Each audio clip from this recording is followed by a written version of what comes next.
Hello people of YouTube, this is Gray's Guitars. I am Steve Gray, thank you for watching. Today we are looking at a couple of Les Pauls. What is the difference? Well, one is an Epiphone, one is a Gibson. One is currently missing the bottom strap lock, as you can see right there in the corner, right there. So which do you think is which? We're going to play a guessing game before we get into the video. Which one is the Epiphone? Which one is the Gibson? All right, let's go to the headstocks and find out. There you go. So, Epiphone on the left, Gibson on the right. Upgraded Epiphone Les Paul Standard on the left. All stock, besides the strap buttons, strap locks. Gibson Les Paul Studio on the right here. And what we're going to be talking about today is these little felt pads, if it focuses. There you go. And the thing is, if you have a polyurethane guitar, which the majority of guitars these days are, then you can definitely put one of these under the strap lock to prevent it from breaking, cracking the finish, such as this. Do you see that right there? You can see where the strap has been on this because there's a ring around it. But see that the white part is the felt pad. And this is a polyurethane finish. Not going to hurt it. No issues there. However, on the Gibson, where I forgot I put these on there initially, and thankfully it doesn't look like it caused any damage, because this is a nitrocellulose finish, it can cause damage to the finish in that area.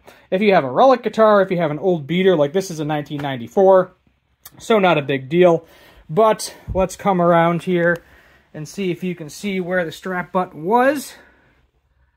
Right there. And if you look, I don't know if this is a little bit from the finish or that's a little bit from the felt pad, but the felt pads haven't been on this guitar yet again. These fellas right here. For more than I would assume 6 months, I want to guess. It's been a while since I changed out the strap buttons on that because it didn't come with original ones anyway. So I had a pair of the strap locks and I ended up putting them on there anyway. So that is something to watch out for. You know, note for, be aware of.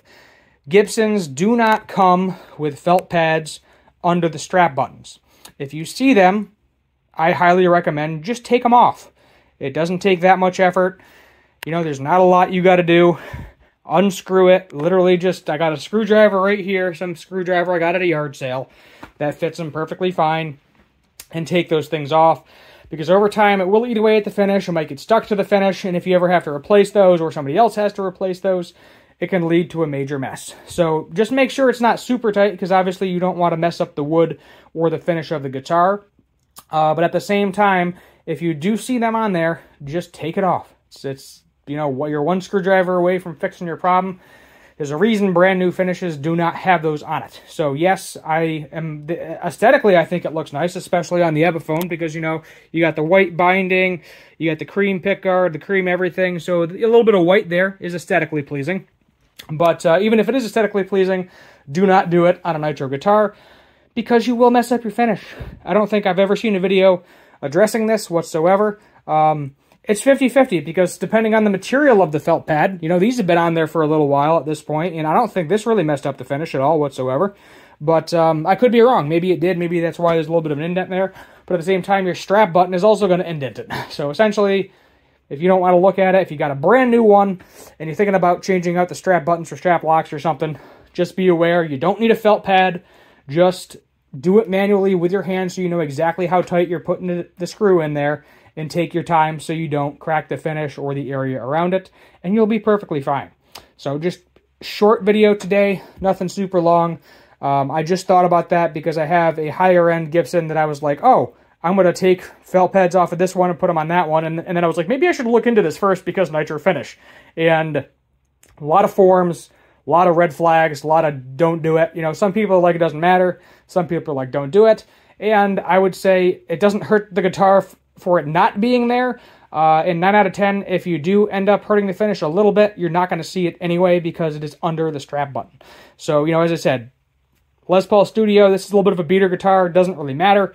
But on the more expensive ones, yes, I do not want to hurt that finish because if I ever feel like reselling it, that'll definitely hurt the resale value. Thank you for watching. Hit that subscribe button on your way out. And as always, you get to see me do it in person this time. Have a good one.